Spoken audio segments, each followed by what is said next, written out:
truth and healing in the city of Baltimore.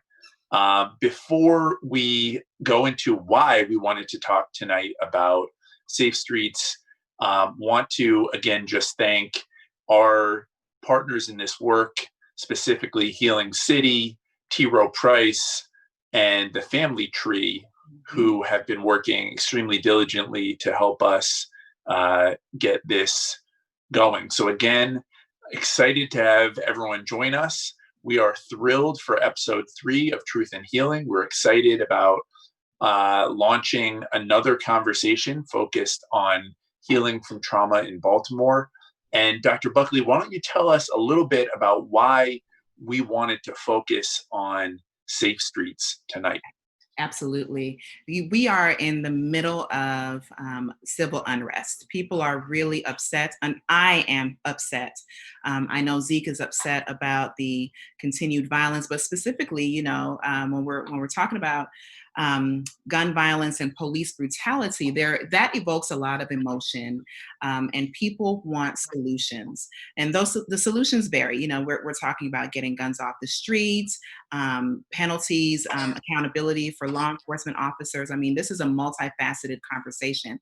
And so the conversation tonight about healing from violence and the choices that individuals make, it's critical because some of our guests have themselves experienced, either directly or indirectly, some form of violence. And so we wanted to be able to create this real talk space where we could have those conversations about why initiatives such as Safe Streets are so important. Here in Baltimore City, we talk about gun violence from the perspective of it being a public health crisis. So that just kind of shares with our audience why this is such an important conversation for tonight.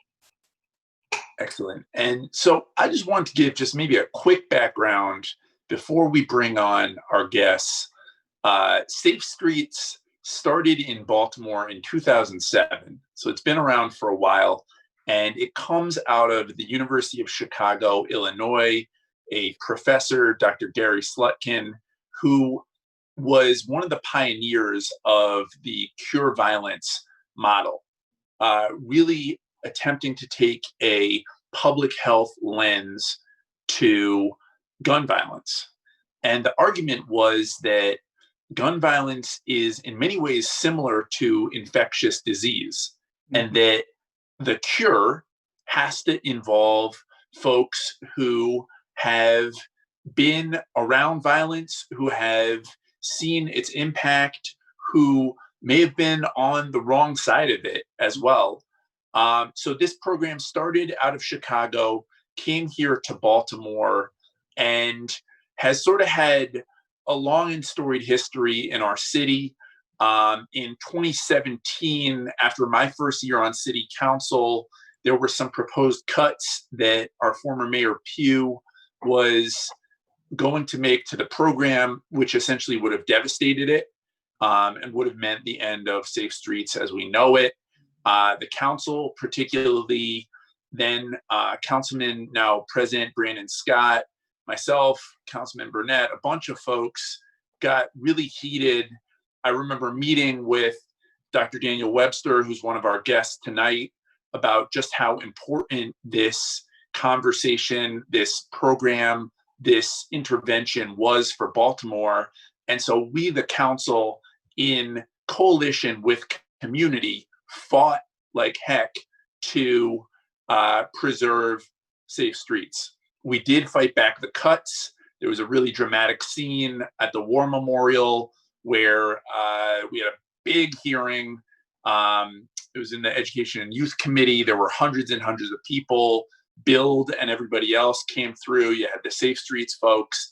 And then former President, now Mayor Young, and Budget Chair Eric Costello rushed in at the last minute and announced that we had negotiated and been able to preserve the program. Mm-hmm. And that was a really proud moment for our council, and for Safe Streets, and for after school funding, and for everything else. Safe Streets has had some challenges over its years in Baltimore, and part of what we hope to discuss tonight is what would it take for Safe Streets to truly be integrated into a healing and anti-violence framework and set of systems within our city. Because as you're going to hear tonight, there are challenges within the program, and in my humble opinion, it needs more support. But we're excited to launch this conversation. Again, a big part of Truth and Healing is about honoring the work that's already happening within our city that sometimes folks don't even know about. And to me, Safe Streets is such a prime example of what that looks like. So with that, we are going to welcome in our guests for this evening that are going to be joining us right now. Great. And while they're coming in, let's also give a huge shout out to the Healing City Baltimore Steering Committee, folks who have been working really, really hard alongside us. I mean, even though you guys are seeing Zeke and I, it's not just Zeke and I, it's a whole crew of people. So big up to the Healing City Baltimore Steering Committee and all of our supporters. That is really, really, really true. And so I'm going to do quick introductions of our three esteemed guests this evening. We're going to have them share a little bit about who they are and their background. And then Dr. Buckley is going to take us away with our first question for you all. So joining us is three people who I respect enormously. One of, honestly, my oldest friends in Baltimore, Travis Street, who I got to know when I got my start in this city. I don't know if Travis remembers, but he was working at Living Classrooms at the time. I asked him, I've got this idea for this program where we would support and teach civic leadership to high school students. He said yes. We brought it inside what was then the Under Armour, or no, it was the, what was it called, Travis? Carmelo Center. That's right. And that was the birth of Intersection. And I'm truly grateful for this man and his leadership. He now is a leader within the Living Classrooms Foundation and is a director of the UA Powerhouse and does an enormous amount of work in our city. So Travis, it is great to have you with us. Oh, thanks for having me. I appreciate it. Okay. Yeah. Dr. Daniel Webster, one of the nation's foremost experts on gun violence.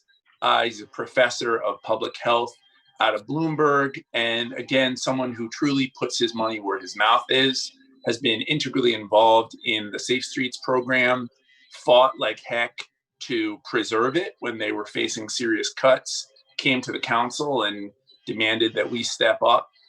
So someone who, again, I think really goes deep into this work. Dr. Webster, great to have you here. Great to be with you. And then finally on the front lines is Mr. Dante Barksdale. Mr. Barksdale has a long and storied history with Safe Streets. I believe he was there from the very start of the program. About 6 months in. Indeed. Wrote a book, Growing Up Barksdale. Dr. Buckley just purchased it. You can too. I do believe it is available on Amazon. But truly a Baltimore character and someone who leads with his heart and has just done tremendous, tremendous work in reducing violence in our city. So I'm going to turn it over to Dr. Buckley. Just when you're not talking, if you could just mute your Zoom to kick us off for some further introductions. Excellent. Well, gentlemen, thank you again for joining us. We really appreciate your time. So we're going to go ahead and get started with Dante. Zeke just mentioned your book, and the only reason why I'm not reading it right now is because here we are on the show. It has definitely pulled me right in. And so in chapter 7 of your book, you describe the time where Shang and Bodie called you from Jessup, where they were both serving time. They called you because they learned that you had been locked up for the second or third time. They cautioned you to be careful, and you said in your book, but they never told me to stop. So considering where you were at that point in your life, crime, as you saw it, was a way of life. Do you think that you would have made the choice to stop breaking the law if they told you to? Why or why not? Probably not at that point. Mm. I probably wouldn't have, because at that point, Shane was incarcerated. My brother Alvin was in the military. Mm-hmm. It wasn't no father in the home. My mother was using drugs, and I had 2 younger sisters.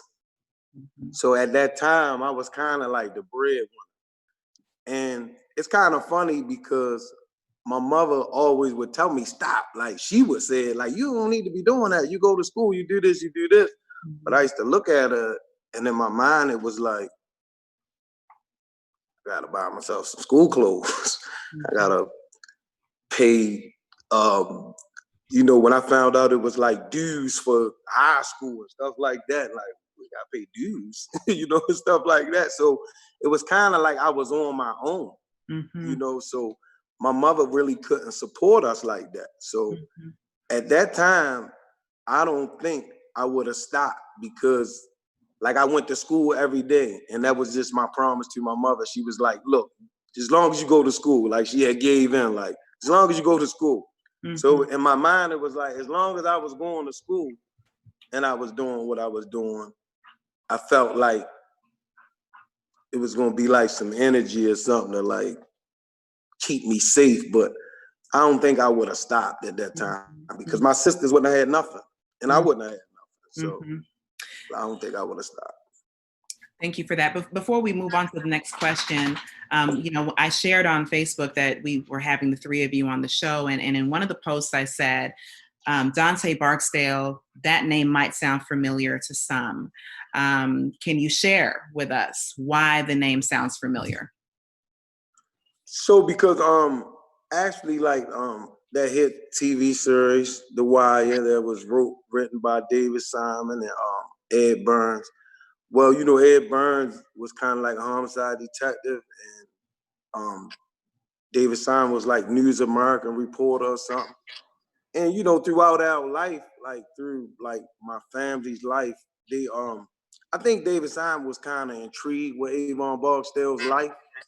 That's why I believe that he actually made him 2 characters on The Wire, because he had to like get his whole life, like him as a young guy, Bodie, and him as an older guy, Avon Barksdale. But that's where that comes from. Like, our family was real entrenched, like in like the street game and stuff like that. And The Wire wrote about it, and everybody in the world knows who a Barksdale is now if they've seen The Wire. So that's why that name is real prominent. And like, I had family members who probably lived in every housing project in Baltimore City. So it was like we were like a citywide family. So like everyone knew us. And like I said, I guess David Simon was intrigued with Avon's life. So he wrote about him, and made a movie about him. Gotcha. Thank you. And in your book, you definitely describe a lot about your childhood. And so the next question is for Travis, where we want to kind of peel back the layers into childhood. In episode 2 of this series, we actually talked about adverse childhood experiences, or ACEs. So Travis, can you help us to understand the specific challenges that violence interruption programs face when it comes to the lives of children and youth who meet the ACEs criteria? Well, And I'll Travis, say, also, if you could just talk a little bit about your work with living classrooms and what you do, because I see it every day. But just, if you could expound, in addition to talking about how you see ACEs playing out, how you all work with young people as well. Okay. So I think I'll answer your question. Should I answer your question first, Dr. Butley, then go back, or? Okay. So to answer your question is, that's a multifaceted piece. Those challenges vary from young people. First thing I would say is funding. Funding is something that you always need in order to work within the community. I see Barksdale, I see you shaking your head, Dante. because that's real important in order to do the work. The work that we do is so important that funding has to be there in order to do that work. But the challenges vary from young people saying, dealing with working with those young people, because we don't deal with anyone we work with. So working with those young people, challenges such as, Mr. Street, I can't go in that neighborhood because I had a conflict in that neighborhood yesterday. To we're having a mediation, and both young people may have a firearm on. So those are challenges, but we always prevail because at the end of the day, it's our approach and our relationships in the community, how we are able to do that. But a little background on myself. I work for the Living Classrooms Foundation. We're a nonprofit organization. We've been around for Travis, can you 35 speak years. up just a smidge? Yeah, can you hear me? Is that a little better? It's a little better. Okay, I said, I work for a nonprofit called Living Classrooms. We're in our 35th year of work here in Baltimore and DC. Our goal each day is to disrupt the cycle of poverty through that multi-generational approach. So basically, through that multi-generational approach, we have hands-on education, workforce development, and health and wellness. With that being said, we're able to work with the whole family, the whole entire family. So even though we're working with young people and see what it is, it's one of those things of holding yourself accountable. You know, it's a lot of anger in the world, but it's about accountability. So with us, we hold ourselves accountable and hold our members accountable because we're working with the children, the mom, the dad, if the dad is in the house, grandmother, whoever is in the house, because it doesn't matter, because you can't just work with a young person if the parent isn't a part of the program to understand. So through our workforce development program, you know, there's barriers. Our whole piece is about eliminating those barriers. So with workforce development, parents come in, they may not have a job. So it's like looking for a job, but they don't have an ID, they don't have a social security card. We help them prevail to get those things. If you need a Maryland state ID, you know, you need a social security card and a birth certificate in the state of Maryland or pretty much anywhere in order to get employment. So we help to eliminate those barriers. But the first thing you have to do is listen to the families. They will let you know exactly what's going on. So listening to them, they'll tell you what the challenges is, and your job is to be there and to assist them. And we don't use the word case managers, we use the word career coaches, everyone on a different level. Some people need career coaches in order to get them to where they need to be. Success looks different from me to you to everyone else. My definition of success may be different for you. So we deal with everybody with that holistic approach, the multi-generational approach to work with the family inside and out, bring those resources, and not only bring those resources that's lacking in our communities, but access to those communities, because that's key. Perfect. We need you to speak a little bit louder, so maybe come closer to your device. But so I definitely will. Okay, great, thank you. So you were saying first and foremost, funding, right? Funding, you're saying is one of the main barriers or challenges that we face when we're trying to disrupt or interrupt the cycle of violence. And you touched on other things such as connecting young people to employment opportunities, engaging the entire family unit so that you can really mobilize a holistic approach, right? Correct. All of those things are important and it's key, because at the end of the day, mom can be at work, but her barrier could be, I don't have childcare for my young person, for my child. So we have after school programs, we have summer camps, and all of those things are free to the community. We have childcare as well with our partnership with the Y Central Maryland. So it's that piece of, we do needs assessments in the community, and the community tells us what's going well, what's not going well. We hold ourselves accountable to help work with families to eliminate those barriers. Perfect. So it's kind of like what Dante was talking about earlier, the lack of resources in the community when we were growing up, because he grew up Lafayette, I grew up in Perkins Homes. So with that being said, it was the lack thereof. So we start seeing some of the things that wasn't happening in our community. Instead of being a part of the situation, we start being a part of the solution. So we got to start doing something about it, and doing something about it ever since. Did you want to follow up on that, Zeke? So the only thing that I would say is, you know, it's interesting when I've walked around with Travis in Perkins Homes, just the level of respect and comfort that folks have around him and with him. You know, we know that Perkins Homes in particular is a neighborhood that has seen a lot of disinvestment.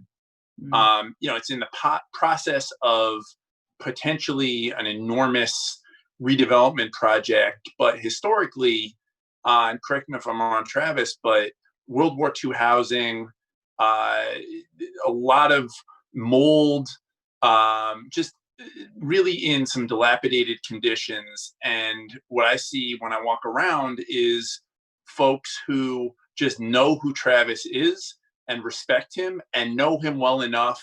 And we're going to get to this with Dante as well. But when there is an issue, or when there is a beef that's starting to boil up, that folks will almost always, well, not almost always, but often reach out to Travis to intervene and to try to squash it before it escalates. And I think that's a big part of the sort of cure violence, violence interruption model, which is really built around relationships, around earned trust and respect, around folks who have lived experience and credibility. And again, when I go into Perkins Homes, the Powerhouse, the UA House with Travis, when I see him with the folks from Living Classrooms, there's just a level of trust and respect that people probably in their worst moments, when they're very, very close to potentially picking up and using a firearm or a weapon, will often reach out to Travis to try to settle it down before it gets out of hand. Does that sound right, Travis? Yes, that's actually accurate to the point. Yes, indeed. You know, but it's a team effort every day. Each and every day, folks call because folks want to do, they want to do right.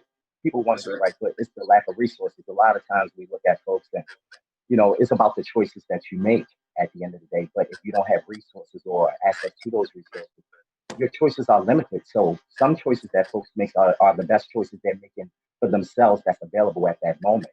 So it's about bringing other resources there, making sure that we advocate for programs such as um, Safe Streets and Living Classrooms and just Family Tree, Hill City, Baltimore, because at the end of the day, we're out there working. We're doing the work every day, bringing people together to identify the problem. Because I always say you have managers and you have leaders.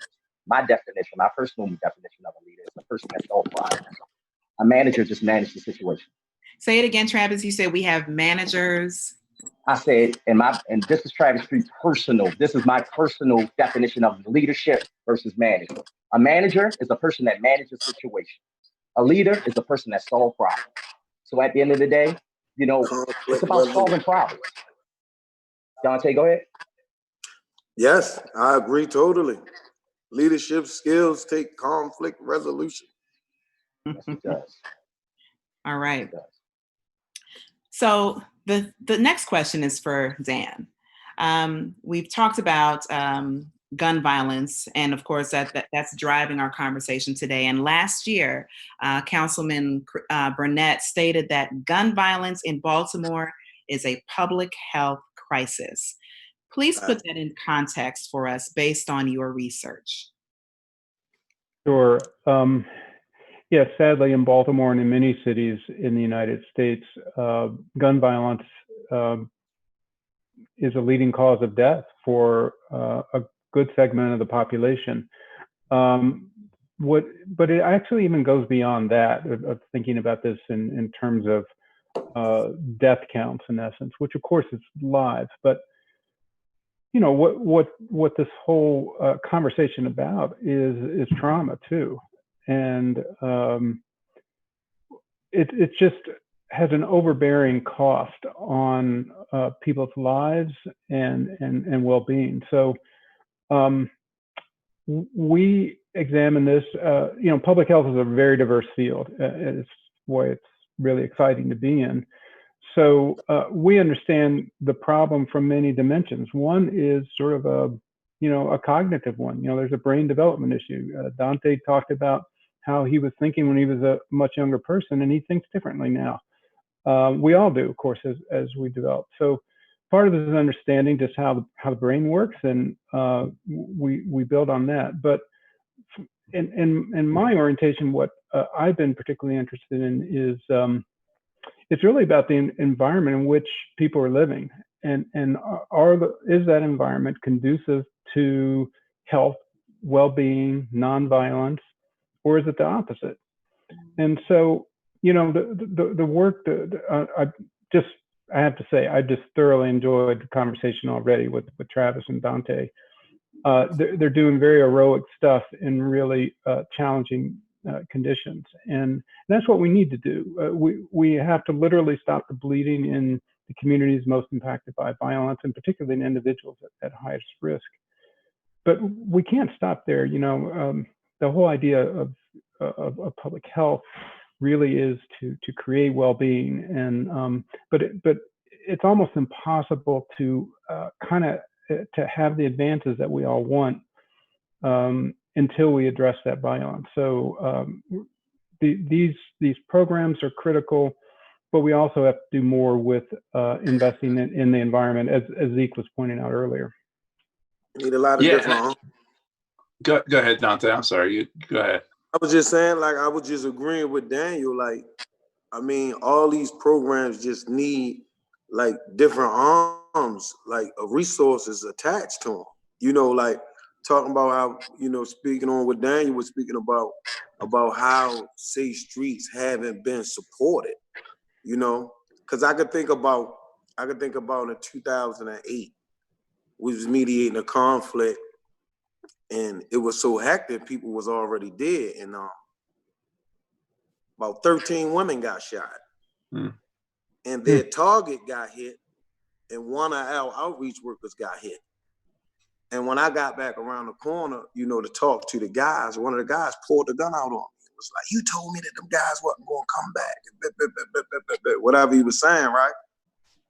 And in that moment, I always tell this story, like I took my shirt off and threw it, right? That was the trauma, right? Because right at that moment, I started going back into survival mode. It wasn't even about safe streets or none of that no more. I like took my shirt off, like, man, safe streets, whatever I said, and I walked away. But I had all the intentions on coming back.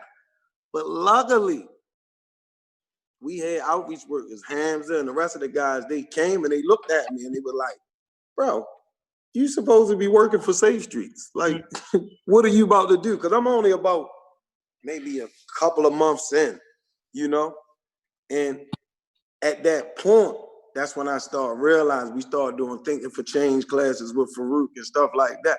And I thought about that situation like, damn, that was crazy.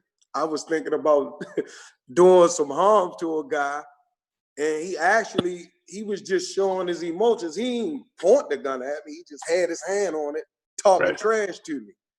And it was just my thinking, my trauma, everything that I had dealt with in life, thinking that I had to react like that, right? And So what I'm talking about is when we do hire guys to do this work, we have to actually, like, somebody need to be checking in on Travis.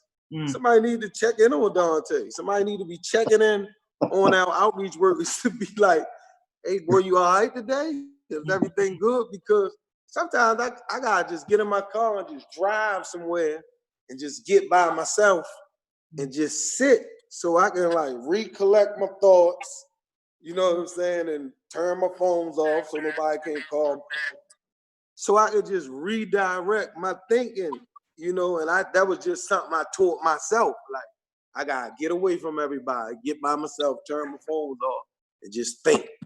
Think about the things that's important to me. Think about if I make this decision, what can happen? And everybody don't have that kind of structure within themselves. So they might need somebody else to come check on. Dante, let's talk about that for a minute. So Safe Streets takes folks who have been incarcerated, women and men who've been involved in the criminal justice system, puts them onto the street to go out and mediate conflicts and beefs and try to prevent violence from happening or escalating. Talk to us about that specific transition. And you were getting to it in what you just mentioned, where you almost went back to yourself getting involved in violence. But talk to us about what that transition is like as you go into this program, as you go into this idea that you are going to now, instead of potentially causing harm in the community, you are going to reduce harm. You are going to literally, in some cases, step in front of armed people and ask them to put the guns down. The tagline on Safe Streets is "Stop shooting, start living." Talk to us about what that transition was like for you as you became a Safe Streets outreach worker, and why you believe in this model. So what happened was, the thing that happened to me was like just talking to people like Daniel, starting to learn about, statistics and murders per capita and stuff like that. So what happened with me, like when you come into this thing, like I tell a lot of the guys who get to start working here, as soon as they start working here, I say, look here, the first thing is going to happen to you, bro, is one of your friends are going to get shot, or your family members, because it happened to you several times before you even got this job, right? And you could go react any kind of way you want. But in this job, you are going to have to be thinking different. See, the transition for the guys in Safe Streets East was this guy named Leon Farouk that Daniel Webster knows very well. This guy was very strategic. This guy always had meetings with us. He always did check-ins. He always did supervisions. He always took temperatures on what was actually going on with your home life. So these are the things, right, that we must be checking in on with our frontline workers. Can my guy actually pay his rent with this salary? Can he pay his rent, gas and electric, his cable bill, and take care of his family with this salary? Right? And most of the time, in the beginning, we couldn't, because we made about $28,000 a year, right? And they sent us out there to reduce conflict. So I seen this happen to one of my guys, right? This is another example. We have to think about guys coming into the workforce development who has been locked up for 20 years and he has child support issues. We had this happen to a guy. So we have to triage a whole bunch of different things and systems that's taking place in our actual workers, because these guys that we are hiring, we are actually changing them too, changing their trajectory. We are actually saving these guys. These guys that are coming in to do this work, they are actually being saved themselves. So we have to do things and put things in place, because like I said, that transition was easy for us because we had Leon Farouk. He was a 60-year-old man who'd been locked up for 30 years, who was a strategic thinker. He had about 3 or 4 bachelor's degrees from in prison. He was smart. So it was easy because we had him. So we've adapted a lot of his ideologies, a lot of his strategies, and that's what helped shape and mold some of our guys. But we need professionals. We need people to come talk to the frontline workers. We need to be checking on, do they have child support issues? Can they pay their rent? Did they relapse? Things like that. We have to check on. So that transition for us, it was kind of easy, but everybody at every site don't have a Leon Farouk. Right. So we put those things in place, So to your point, Dante, so what you're saying is, we're asking folks to go out and do God's work, to step in front of potentially armed conflict, to relive and reenact their own trauma over and over and over again. All the while, that trauma that they come with from whatever happened, either in prison or before prison, hasn't gone away and hasn't necessarily been treated, hasn't been healed. We're asking folks to go out there and do this work every single day. And to your point, from what it sounds like, it is physically, mentally exhausting and is causing burnout for a lot of folks. And so I'm curious, because when we first got this job and we went through the training, they even talked about this job not being, it was like a 3 or 4 year job, Daniel, something like that. It was like It was a job where we felt like you could only do this job maybe 3 or 4 years. And you should be like elevating yourself, you know, going to the next level or trying to like do something else. Because the fact of the matter is, like I said, the guys that we are hiring, we are actually saving those individuals also, you know? And like you said, it's like taking an alcoholic, he go get clean, and then you put him in a bar and get other people to stop drinking. Great analogy. You know? Yeah. So it's tough work, man. It's really, really tough work. Like, and we have to check in on our frontline workers and training, man. Like the cure violence training. Daniel knows it well, right?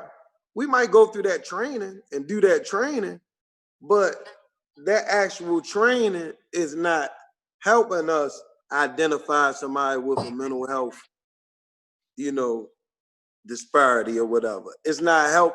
It's you know, stuff like that.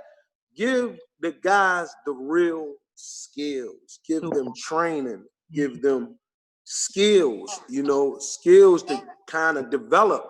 You know, we went into Safe Streets as outreach workers, right? And I never did case management in my life, but they just told me I had to do case notes and I had to check in on a guy. But let's really give guys real case management training. You see what I'm saying? Like we just taking out guys, we bringing them in, we put them in the neighborhood and say, go squash them beefs, write up the mediation, and do your daily log every day. And then once or twice a month, you're gonna have a community event, right? So, Dr. Buckner, you want to jump in here? I got a question I want to ask Dr. Webster, but you go ahead because I know you got something. So, you know, Dante, what you said initially, you know, that you reacted viscerally, right, when this person came at you and you took off your Safe Street shirt. And the point that I made, I don't know if you heard me, but I'm saying you were coming from a place of trauma, and so was that person. So when you got two people who have unresolved trauma bumping up against each other, a Safe Street shirt isn't going to be enough to fix the issue. Exactly, and they need the training. And the irony is, here on this call, you have Dan, who is a public health professional, and I'm a social worker. And you know, we both pride ourselves, our professions pride ourselves on being experts in helping and equipping people. And so, perhaps there needs to be a more intentional partnership, right, where the Safe Street ambassadors and employees really can get the knowledge, values, and skills to make them effective. There's a saying, you know, that you got to check on your strong friends, and you just hit that nail on the head. You all are on the front lines, and while we appreciate what you're doing, we're not thinking about the fact that you're coming into this space with your trauma, with my own trauma. You know, and the trauma for these kids is so many different systems working. You know, they dealing with substance abuse issues. A lot of them might be homeless, right? They got mental health challenges. You know, they beefing. You know, they somebody killed their cousin, or their friends are saying, we need to kill the guy who killed your cousin because he's gonna come kill you now. These kids are dealing with major struggles, and some people probably can't even fathom the thought of what some of these 14-year-olds might be going through in a day. You know, most of them are going through adult issues as children. So just back when you were 14 or 15 going through, have you ever think about this as a 14-year-old? Have you ever had someone after you to kill you at 14? Think about it. Trying to kill someone after you know you don't feel comfortable enough to tell your parent that I'm having a conflict with this person and that, but you know every time you outside, someone's looking to do harm, and maybe you're well. So as Dante said, there's a lot of trauma, so much that our young people are dealing with, and we out there each and every day on the front lines, just helping them to navigate through those situations, and on my perspective, trying to put them in the right program and working with that family to make sure they have those resources to eliminate those barriers. Because pressure busts pipes, and we definitely, that's a term that we know holds true. So at the end of the day, one of the biggest misconceptions for Safe Street is that we are a citywide program. Right. When we're really only in 10 neighborhoods, 10 different police posts, So like I always say, man, like Safe Street should be like DPW. It should be citywide. It should be sites everywhere. It should be so much information sharing, because it's like that, like that now. Because like just with the 10 sites that we got, if you hear something that's taking place, and it might take place in another neighborhood, and you get to one of our Safe Street sites, the shooting may have not took place in their post area. But if you go to 2 sites that may be a quarter mile away, our guys kind of got a little bit of the information. Oh yeah, they said it was such and such, and he was doing such and such with such and such.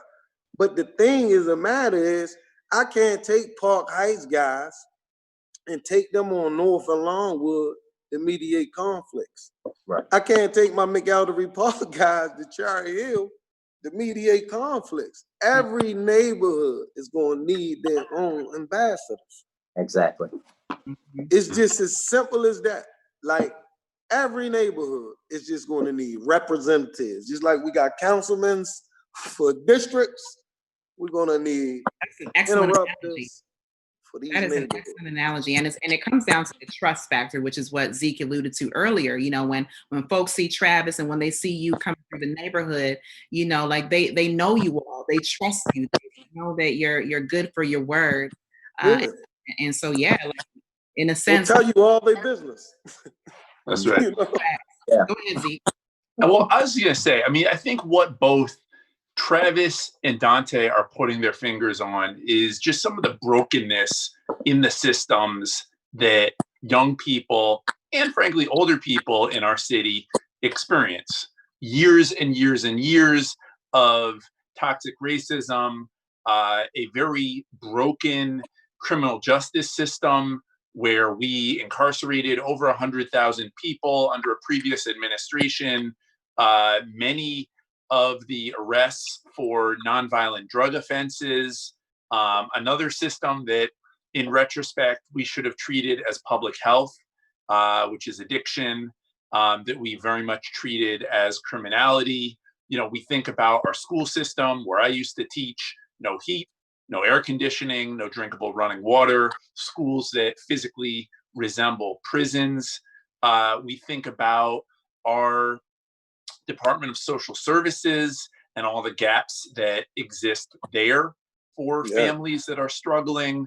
We think about our housing system and the high levels of homelessness and housing instability. I will never forget teaching students that were living from couch to couch to couch in both Curtis Bay and in Sandtown.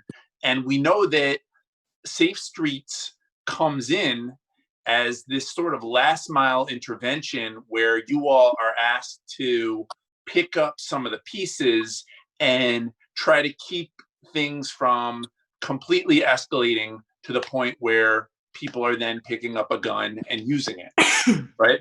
So I'm curious, Dr. Webster, you've studied this intervention in Baltimore, you've studied it in New York, you've studied it in Chicago and all these different places.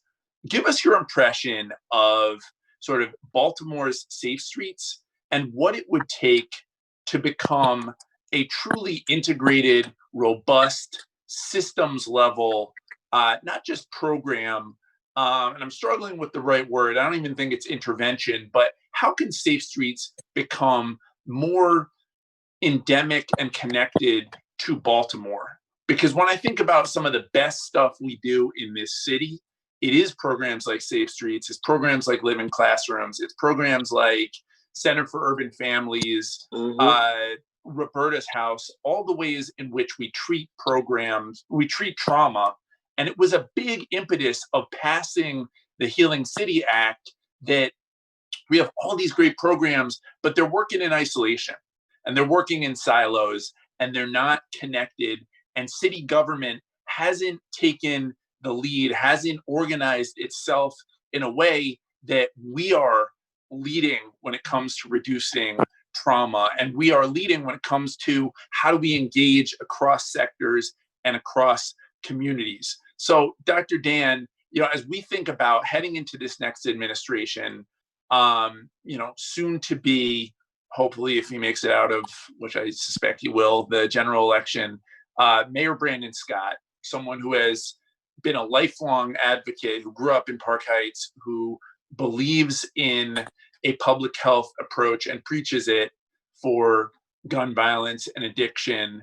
As we look at several new members of the council, as we look at a city that is really sort of grappling with all of these issues, that's having tremendous leadership from students and young people, how can Safe Streets evolve, and what should it look like based on your research?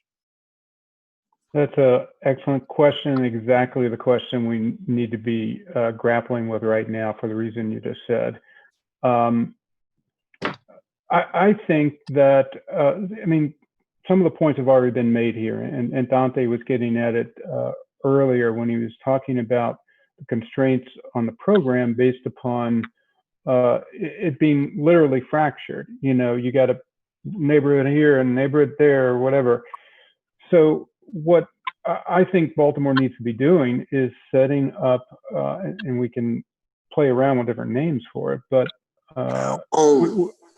we need a system for responding to people in crisis, that in which the pros, if you will, the violence interrupters, people who can manage these kind of crises really well, are positioned throughout the city. They have both professionally well-trained individuals, and Dr. Buckley sort of alluded to some of the skills that we really need to hit upon and make sure that they have doing this incredibly difficult job. But in my view, think about in some communities, they have volunteer EMS and fire folks. I think that you need that kind of, in essence, a volunteer peacemaking, healing kind of community allies that are going to work hand in hand with, whether we're calling it Safe Streets or whatever we're calling it, to do this work, because it's too broad. The needs are too broad to just think, okay, we're just going to place a few people here or there. Conflicts emerge here and there, all over the place. Just like somebody's going to have a cardiac event someplace, and when somebody's having a cardiac event, you want somebody who knows CPR there, who can engage professionals and get there fast, right? That's exactly what we need with conflicts and violence in Baltimore right now. We need somebody who's going to help, knows how to de-escalate. Maybe they've been trained by somebody like Dante, somebody like Travis, and then they know how to access support for the individuals in crisis to manage their situation. So it really needs to be thought of as a system. Safe Street started as a demonstration project. Hey, we got a new idea. Let's test it in a few neighborhoods, see how it works. Okay, we're beyond that now. We need to really think about, what does public safety look like in Baltimore that is less reliant upon police and prisons, and more healing in nature, and more dependent upon the community resources there. So that's my own vision of sort of what Safe Streets can become, should become, that really makes it an integral part in Baltimore's public safety system and supporting the communities that desperately need it.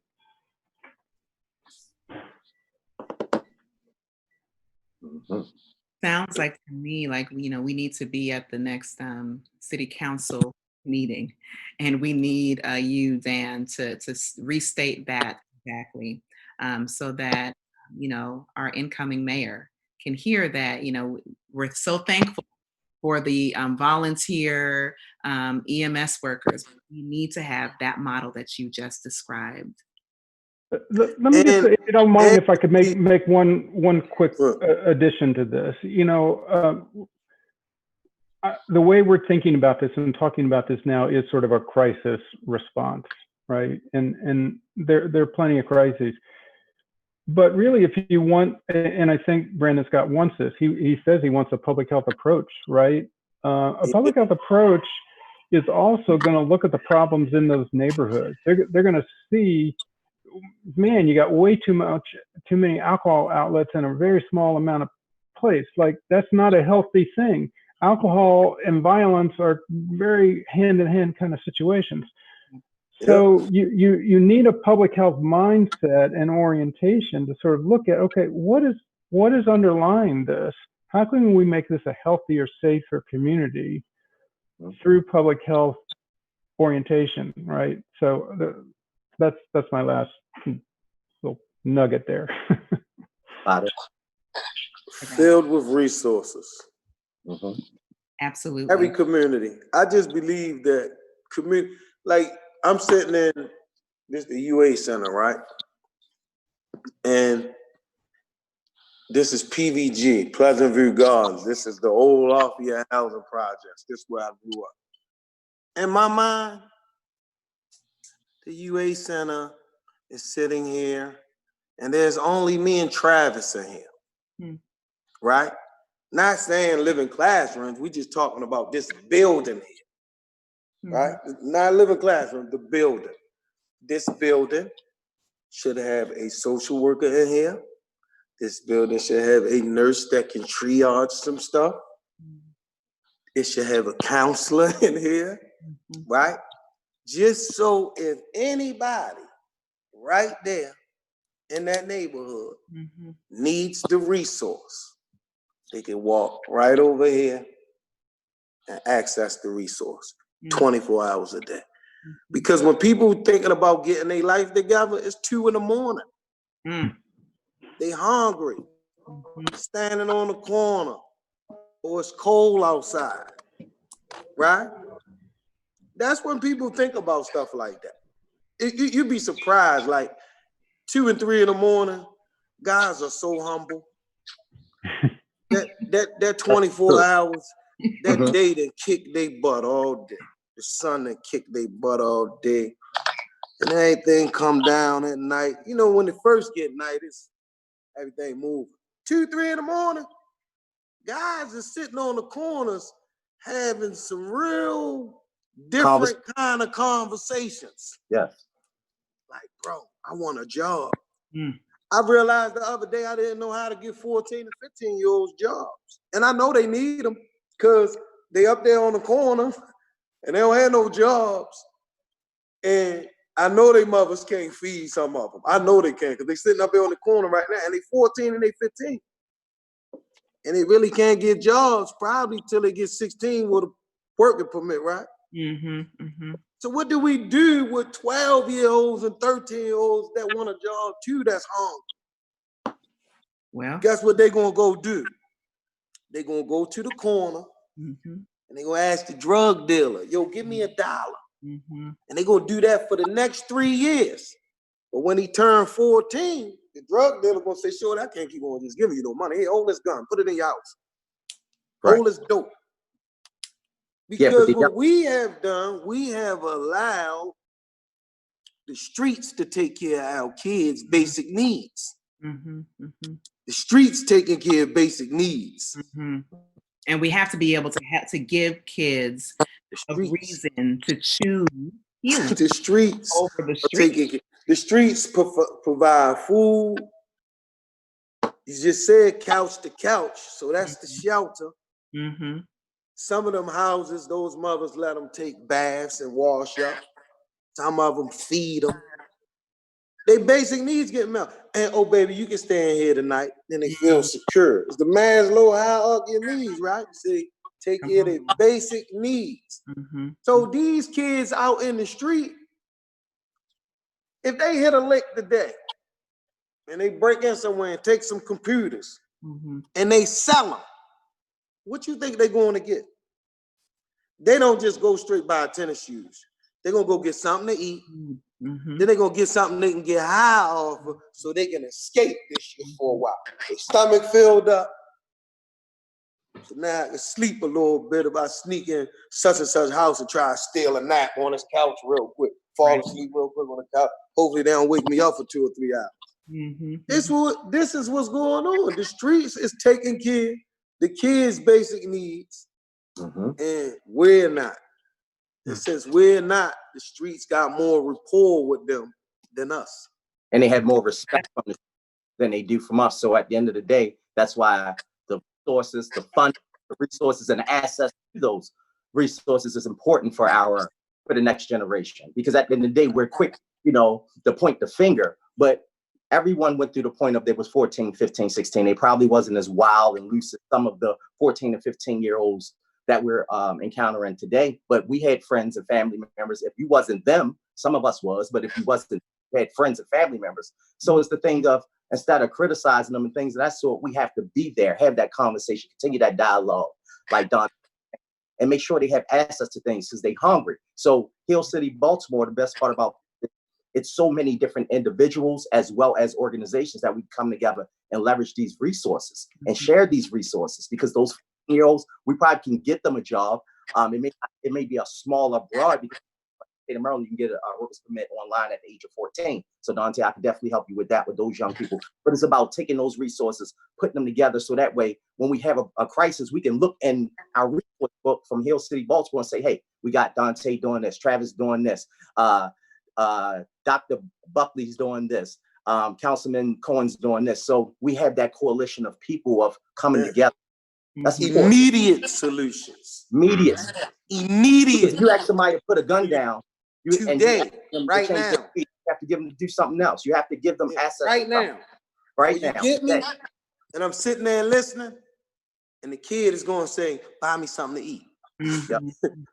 So listen, I hate to have to cut this off, but we did get a comment in the chat box that I want to pose. Perhaps Travis, you can answer this. Somebody said, I needed to hear this, and now I'm wondering, how can I help?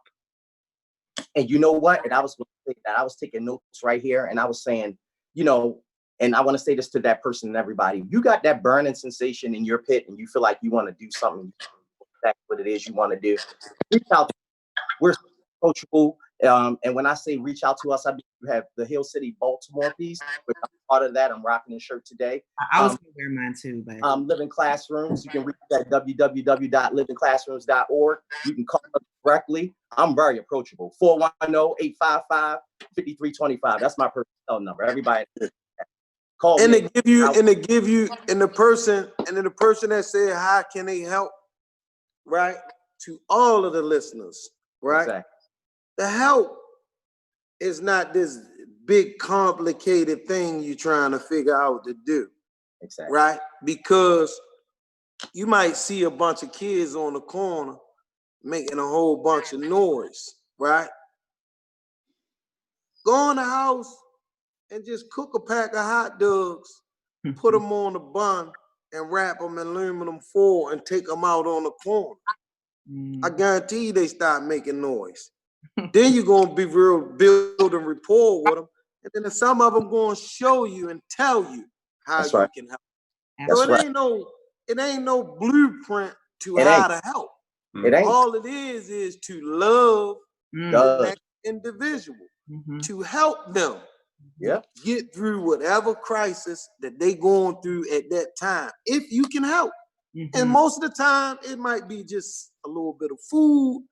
It might even be you, man. You know how many times I just sat on a corner and just listened, and I ain't had no advice for them because I ain't know what to tell them. Like, yeah, they shot at me and they did this and they did this. Sometimes they just want to listen. Nothing. They just want to be heard, Dante. Sometimes they just want to be heard. That's right. Sometimes they just want you to listen to them, bro.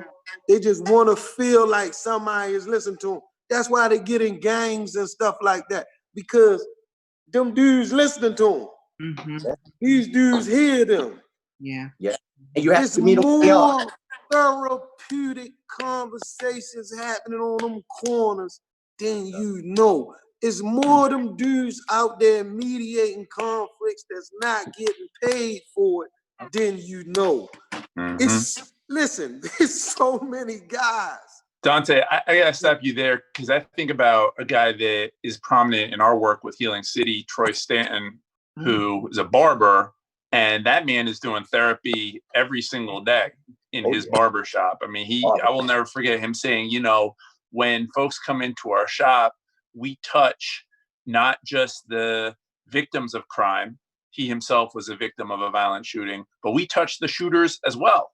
And we might be the last person who physically puts hands on someone and gives them an opportunity to speak and to share and to tell their truth.